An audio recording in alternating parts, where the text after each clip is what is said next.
So spring has definitely come around here, but I must say that the weather is still a roller coaster, so it is not quite time to get out into the garden. We have some really nice weather, and then we always get some snow, which is not unusual for where I live. Honestly, garden season, I can't really get anything done outside until April. So I thought this week I would take a break from canning and just show you guys some of the pantry meals that we have been eating. And I must say that we are simple people and we like to eat simple foods. So right now, our birds are back into their full egg laying habits. We have 2 laying ducks and then we have 4 laying chickens. We do purposely keep a small flock of birds. We actually are adding 2 more Pekin ducks to the homestead, but right now we get 6 eggs a day, give or take. So that's a little bit over 3 dozen a week. I'm trying to keep these eggs in circulation now that it is prime time egg laying season. With all that, we have been enjoying popovers a lot lately. Popovers, we actually call them pancake puffs because, to be honest, popovers taste like puffy pancakes. Anywho, it is 4 eggs, 2 cups milk, 2 cups flour, 1 teaspoon of salt, 2 tablespoons of oil. I use my stand mixer for them because it blends everything up just fine and it only takes just a few minutes. I use a muffin tin. Grease your muffin tin very well. Your oven is going to be at 425 and you bake them for 22 minutes. My oven is at least 22 minutes. You might have to play around, but they come out perfect. Now, of course, normal popovers are done in those bigger pans, and so they are bigger, but these are tiny, and I have small children still, and they are perfect portions for my small children. Now we treat these like pancakes, so we serve them with butter and syrup, and I have one who likes sprinkles, and that is what I have been doing with my eggs recently.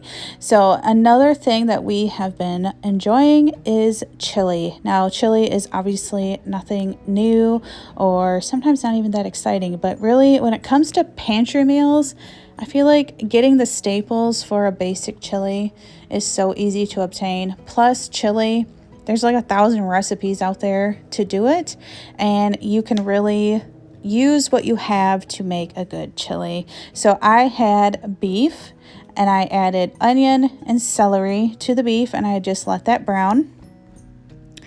When it comes to using pantry items like canned foods that I did myself, I used a jar of my kidney beans. I rinsed them just like store-bought beans and put them in there. I had a jar of chili beans too, and I just dumped the whole thing of that in there because that comes with seasoning, and that was actually my last jar. I need to make more of those. Then I just used some diced tomatoes, which I just had store-bought, and then instead of another jar of diced tomatoes, I actually used some of this salsa to get that out of my fridge. Stir that up, and then I was able to use some of my homemade broth. This was Thanksgiving broth, so I made this all the way back at Thanksgiving with the Thanksgiving turkey. You, of course, can use whatever broth you have. I don't discriminate when it comes to what broth I use with what meals, so turkey broth it is for this one. Then, of course, I put seasoning in it. I just used salt, chili powder, and garlic powder for this. Then I let that simmer for about 30 minutes or so, give or take. I did not keep track. I just made sure the celery was soft, pretty much. I served this with bread, and then this was me and my husband's lunch for a few days.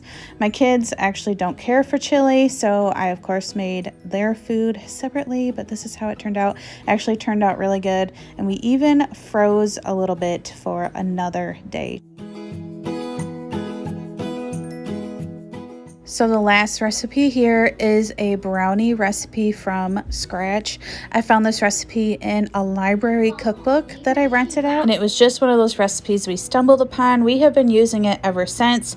I have no clue if this is like the perfect brownie recipe, but if you are in a pinch and you need something sweet and without having to go to the grocery store for anything, this uses basic staple pantry items. This is a good one to try. He is 2 cups of sugar, 1 or 2 cups of flour. If you like fudgy brownies, use 1 cup. If you like cakey brownies, use 2 cups. Half a cup of cocoa powder, a teaspoon of salt, 5 eggs, and a cup of coconut oil or avocado oil, and then a teaspoon of vanilla. Mix the dry ingredients first, then add your wet ingredients. I use my stand mixer for everything, so I mix the wet ingredients with my stand mixer. Let it mix until it's nice and well blended. Careful not to make it really fluffy or anything. We're not looking for cake. This is a brownie recipe. I use the butter trick where you take an old butter wrapper and grease the 13 by 9 pan. Oil can grease your pan too. Simply dump the fudgy, chocolatey mixture into your pan, spread it out evenly, and then you can add chocolate chips on top. Our favorite is actually just mini chocolate chips, but I've had these white chocolate chips in my freezer for a while and I'm trying really hard to get them out of there. Bake for 30 minutes at 350 degrees. We did the 2 cups of flour, so this is what it looks like for a cake-like brownie. My kids like it either way. Sometimes I just mix it up on which one I do. That is all I have for you guys today. Thank you so much for watching. I really hope this helps you guys, and I will see you in the next video.